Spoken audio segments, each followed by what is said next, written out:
Wildlife Biologist at Murdoch. We've been studying the relationships between plants and animals, and is a lead researcher in Western Web, which is a collaboration of WA researchers examining wildlife ecology and behaviour. Over the last decade, these researchers have been investigating how tree declines influence animals through a loss of habitat and foraging resources, and vice versa, how a loss of native species has changed our environment. Her presentation will review this research. Please welcome Professor Fleming. Thank you.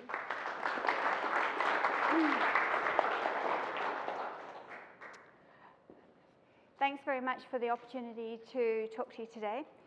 I'm going to stick within my comfort zone and talk about three species where I have some understanding and some experience, and where we have data that we can start to look at in terms of understanding how we can use fire as a management tool and make sure that we're not presiding over further decline in our native species.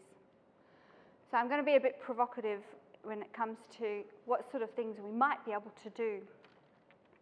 It seems as a society we've become really sensitized about fire, and with good reason. We've had some very close shaves in the Perth area with some large-scale fire that's destroyed property, and also we've lost lives. And so Perth area in particular, we are therefore quite wary about bushfire, wildfire, and prescribed management and hazard reduction fires are now the topic of conversation broadly. And we know that it's really important to be able to manage fire. This is some data for Banksia woodlands for the Gnangara sustainability area. And in that site, we know that the prescribed burns will run for about 200 hectares, but the wildfires which have taken off in those same Banksia woodlands have run for almost twice that area. And they tend to run hotter, and therefore they destroy more trees. And you've had great talks today from Grant and from Joe talking about talking about the links between drying climate and the increase in wildfire. And this is some data for the loss of jarrah forest due to drought in the 2010-2011 fire. About 16,000 hectares of forest died due to drought, and as a result of the deaths, there was an increase in fuel loads and dead standing trees, which would therefore increase the rate of fire spread. So there was an estimated 30% greater potential fire spread in those plots. So if we are thinking then about the context of using fire as a management tool, what sort of things do we need to know about how to manage fire in order to ensure we're not losing our native species? And I don't have data for red-tailed black cockatoos. In fact, I'm not sure if there is data. I've got some data for carnabees instead. And I've got some data for Mardo in jarrah forest. And then we have no predictions, no data for Quenda, but I've got some predictions for Quenda. So the Carnaby's black cockatoo is a species of concern because since the 1950s, their range has contracted by a third. They've disappeared from more than a third of their former breeding range, and the population is estimated to have halved. A study published by Leonie Valentine looked at fruit production of Banksia menziesii and Banksia attenuata across 44 sites that ranged in age since the last burn. And these data quite clearly indicated that the amount of food that was available reached its peak at around 10 to 30 years for Banksia attenuata trees, and around the peak production of fruit was for the oldest sites somewhere over 35 years of age. So these two tree species, even though they're re-sprouters, they still take a long time to recover from fire to the point where they can produce sufficient cones to provide a good food resource for our birds. Using the energetic requirements of the birds and the seed energy content, it was therefore possible to estimate the numbers of Carnaby's cockatoos that could be supported. And again, they indicate that the prime habitat is somewhere between 20 and 30 years since the last burn. Now, if you compare that with the current inter-fire interval for the Gnangara area, you get quite a different picture. The grey bars here indicate the proportion, or the total amount of hectares at each year since fire. The black bars indicate how many Carnaby's cockatoos could be sustained using that particular resource.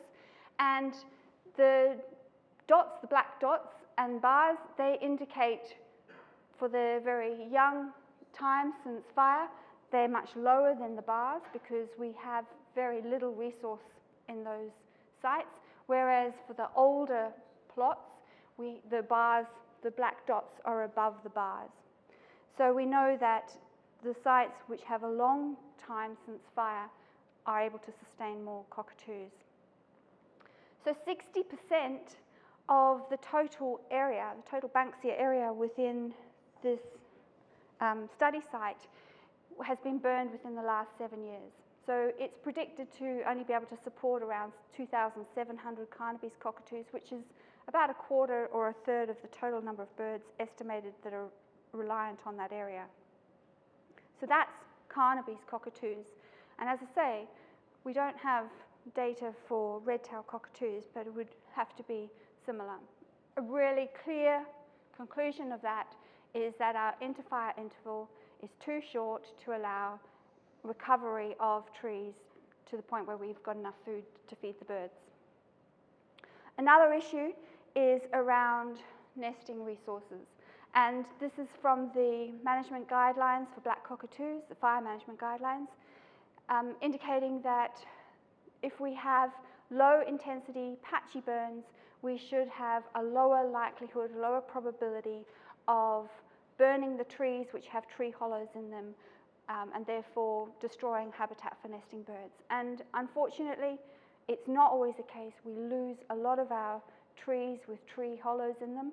Those trees are particularly easily burned, and we really have to focus on how we can better protect large, old trees which are effectively dead standing wood, but perfect habitat for birds like these and other animals.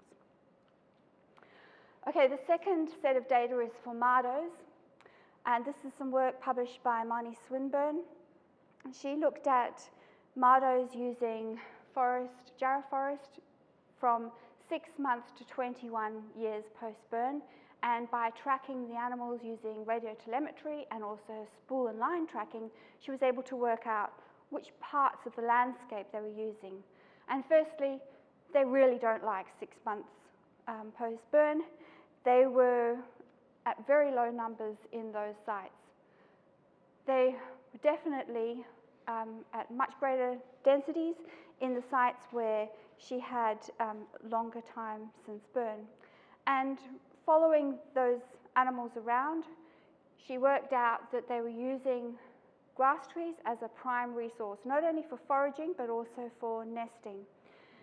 This is a graph which shows you the biomass of grass tree skirt, the dead leaves that fold down and cover the base, the stem of the grass tree, and they are increasing in density and increasing in amount as the trees age. She also found that even the dead grass tree logs could provide an important resource, and animals were using those as a nest site, especially where logs of jarrah trees, for example, had been consumed by the fire or were not sufficiently rotten enough to provide hollows. So she also compared the grass trees that these Matos were using against a random sample, and she came up with some very obvious results. Firstly, Matos don't like the grass trees which don't have a grass tree skirt, very, very strongly. They also had more subtle selection. They used grass trees with a larger crown and more crowns. They like really complex shaped grass trees. Now, an important thing is we think, oh, well, grass trees are fine, you burn them, you get rid of all that fuel load, and quite simply they'll recover and there'll be good habitat down the line. But that grass tree skirt will never again reach the ground, and for an animal that crawls up from the ground, it will never again be a useful resource. So fire removing grass tree skirts is actually a really significant problem. And this grass tree skirt, which is probably around 1.5 meters tall, that represents decades and decades of growth. So if a grass tree has 50 centimeters of skirt that's falling down, that's 50 years at least of growth. And that's lost in one fire. So over 100 vertebrate species and at least 315 invertebrate species use grass trees or Xanthorrhea species across Australia. And these are really important habitats which we lose every time we have a fire come through. So there's a really simple conclusion for this set of data. Grass trees are not a replaceable resource. They don't just grow back and provide the same assets that they did beforehand for fauna. We can't let them just keep burning. Now, predictions for quenda, kind of my favourite animal. This is our Western Australian species of bandicoots. They used to be considered just a subspecies of southern brown bandicoots, but we now know them to be our specifically special enough to be their own species, genetically distinct. The little diagram on the top is to remind me to talk about the important role that they play as digging mammals. They go and dig up the mycorrhizal fungi that Giles was talking about that are so important for ensuring that those trees have the resilience to be able to resist some of those disgusting pathogens which will take out the trees. So they're providing a resource for the trees, they're providing a service by spreading those fungi around, and they also obviously taste delicious for the animals. Now, we don't have data for quenda, but we do have data for bandicoots from the eastern states, and we know that they require dense, structurally complex cover for their nest sites. They need protection from predators and from temperature and humidity extremes. Tracking of bandicoots shows that they use thickets of introduced weedy species. It doesn't matter what species they are, as long as they provide a good structural protection. So lantana and pampas grass and blackberry actually have been found to be really important resources for bandicoots. They use thick grassy ground cover. They've been tracked using suburban back gardens where you don't clean up. You have a nice scrubby understory, and they use grass tree skirts.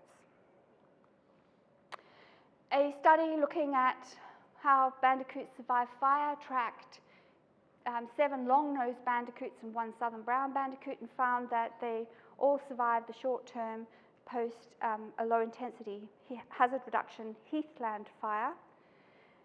Another study in Jervis Bay, New South Wales found that they increased up to 4 years post-fire, but as a caveat, that same study also found that they were increasing in the unburnt site. So I have my reservations about whether that reflects them increasing post-burn.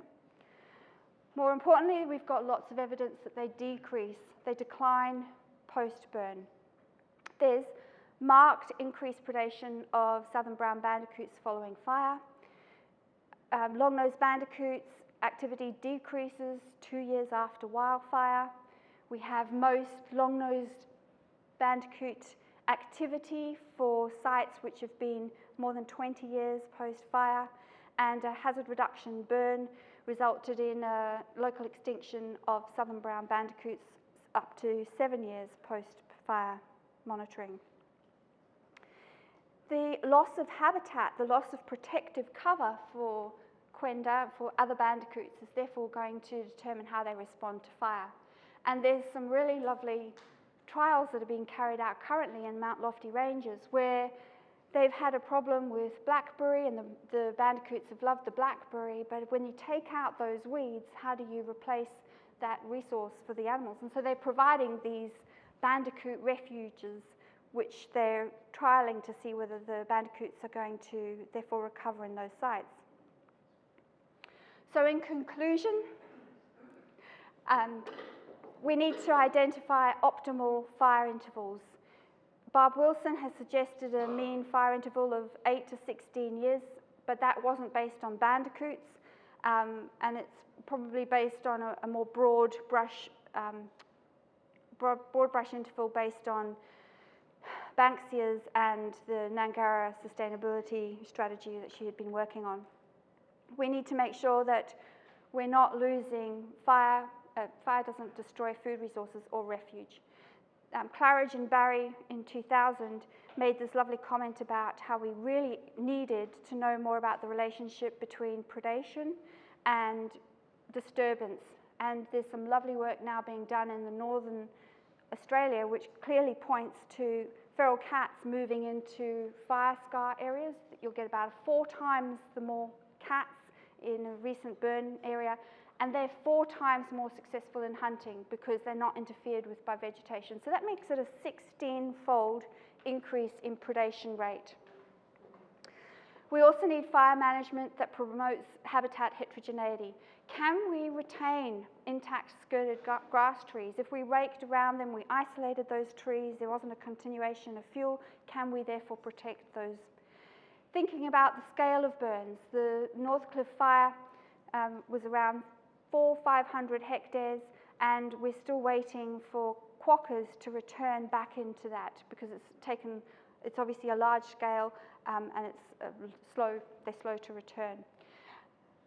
Quokkas, we know, also require swamp vegetation for cover. What do we know about fire and swamp vegetation? There's 2 PhDs, one just started and one being advertised currently to look at this. This is something we definitely need more data on. Tree hollows. If we lose tree hollows to fire, can we go and replace them? Can we go and repair burned tree hollows to make sure that we can use them again, or the birds can use them again? Can we supplement where we need to, providing artificial cover, such as we saw in the lofty ranges with the bandicoots? Can we put in nest boxes which will allow animals to use those as refuge? Thank you. Thank you so much.